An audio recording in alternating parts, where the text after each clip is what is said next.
government of Ghana and the OCTP partners was signed in 2014, and the headline price was 9.8. If you say the headline price, it means the budgeted price of the gas was $9.8 per MMBTU. Now, key concerns were raised, or some public concerns raised, included the extent to which transparency was built into the process of allocating the rights. And now this justifies why we are looking at the extent to which transparency has been incorporated in the process of awarding natural gas rights in Ghana, and focusing clearly on the SGN agreement. Because we chose the SGN agreement because the gas from the SGN field is going to be the field where we are going to get more gas from. So its price has the tendency of influence the weighted cost of gas in Ghana. That's why we chose the SGN field. Now, in terms of how open the contracting process was, if you look at the guiding legal framework, these are some of the subcomponents of when you say an open contracting process. If you look at the guiding legal framework, the SGN agreement was signed before the implementation of the Act 919/2016, so it couldn't apply in retrospect. So it was signed under the PNDC Law 84.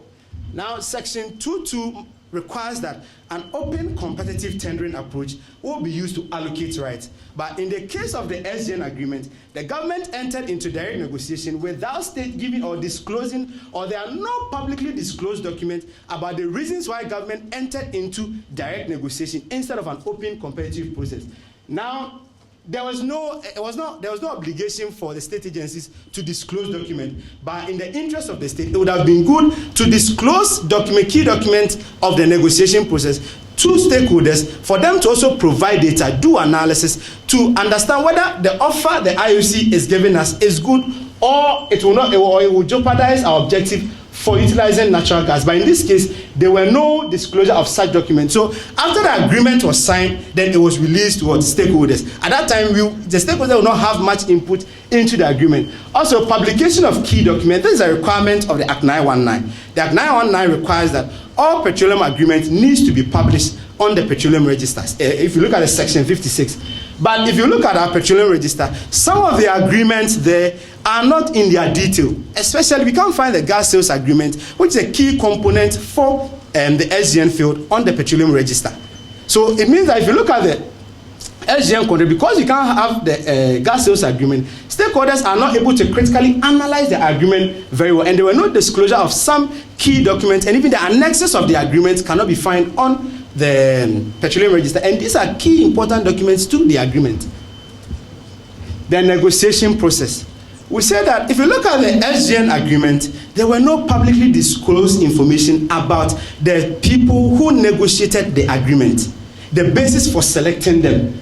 We do not have any public document to verify those who negotiated the agreement, and there was no publicly disclosed information about the key milestones of the negotiation process. At every stage that they were negotiating, they did not come back to stakeholders to assess and look at, provide data to verify whether the offer is going to help us achieve our national objective. And so the outcome was that the gas price has in itself like some form of rent in it. Now, let's make it clear. If you say rent, this rent is not like going to some third parties within the agreement or third parties around the agreement, but this is a rent that has been built or that goes to the government. This rent goes to government. So let us not think if you say rent, it goes to some third parties around the agreement.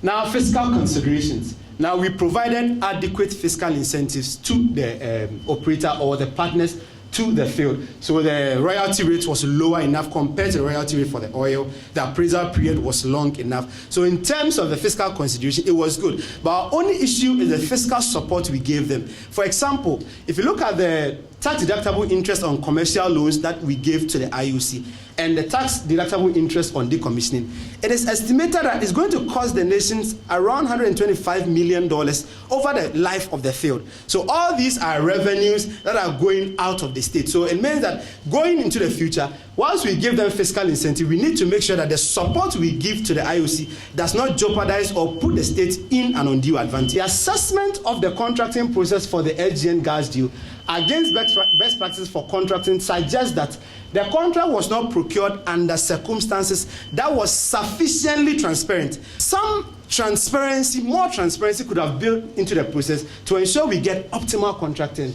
So some of the resulting contract terms pose potential danger to the utilization of natural gas in Ghana, and that there is a likelihood that we may not achieve the national objective, or even if we achieve it, it wouldn't get to what we expected to use natural gas for in terms of reducing cost of power generation, reducing electricity tariff, and ensuring what the whole agenda of social inclusion is obtained.